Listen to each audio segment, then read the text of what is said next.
Alrighty, so hey guys, how's it going? It is Wednesday. I'm sorry that I missed last week. The whole theme with the costumes and Halloween and stuff, but I didn't even dress up for Halloween.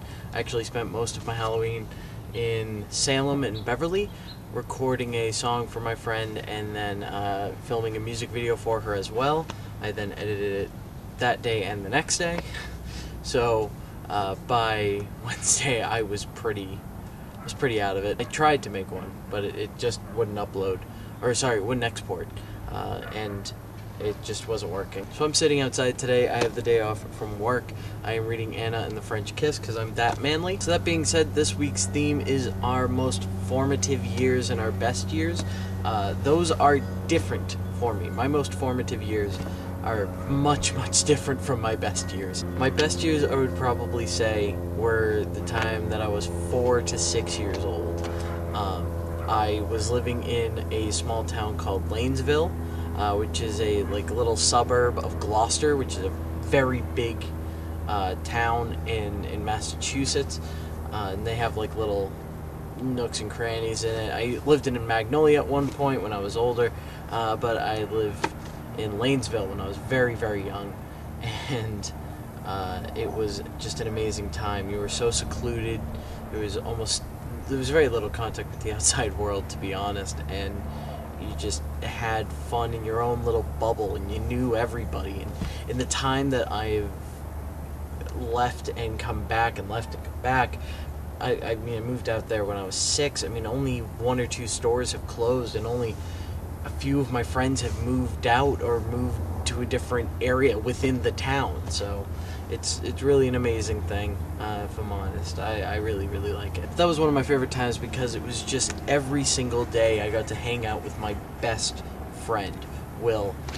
He's the coolest guy ever. He's about a year and a half younger than me, but you wouldn't know it by looking at us because he's about 25 feet taller than me. A lot of the traits that I've picked up in life are mostly because of him. I've seen how he lives his life, how he is always smiling, how everything makes him happy, and how he doesn't judge people for who they appear to be. He judges them for who they are after he gets to know them, and that's to me what's amazing about him, and I really like him. And he really helped me become the person I am today, just when we were 4, 5, 6 years old. However, my most formative years probably came from the time that I was 16 until the time that I was 18. In 2006. Really?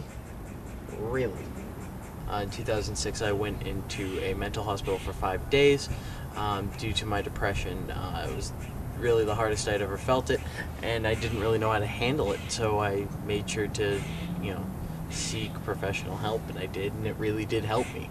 16 to 18 were some of the toughest years of my life because I was battling my depression. I was also battling being made fun of in school. I was also battling this idea of not knowing what I wanted to do with my life and throwing myself in these really strange situations. And then when I was 18, I moved out of my mom's house and in with my dad, who lived in Gloucester, and I was going to school in Danvers still, so it was a 25-minute drive every day, and I spent my day at school until about 5 o'clock, and it was always a really hectic time for me. And then, when I graduated from high school, I went to college at UMass Lowell, but I was still living in Gloucester at the time, and it was an amazing time to form who I am now. And I have this idea that if you can maintain yourself as a good person at your lowest point, imagine what you can be at your highest, or even at a mid-level. And so my main goal that I decided on at about the time I was turning 18 was to try and become the best person that I could during this low time in my life. And while that low time didn't really slow down for a while, I still found my way into being what I hope is a very good person, and into who I am now. I'd like to say a happy person, who does good when he can, and tries to work towards his future in all the ways that it is. That bird is just impressive. Maybe you can't hear it over the plane. This is really bad for sound. Trying to figure out, really? Second plane? What, are you all lifting off now? All of you. So I'm going to go, because I have to edit this real quick, and I'm going to just try and relax before I have to go. There's so much noise out here, but I don't care. I'm just gonna relax. Alright? I'll talk to you guys later. I will see Lisa tomorrow. Okay? Bye!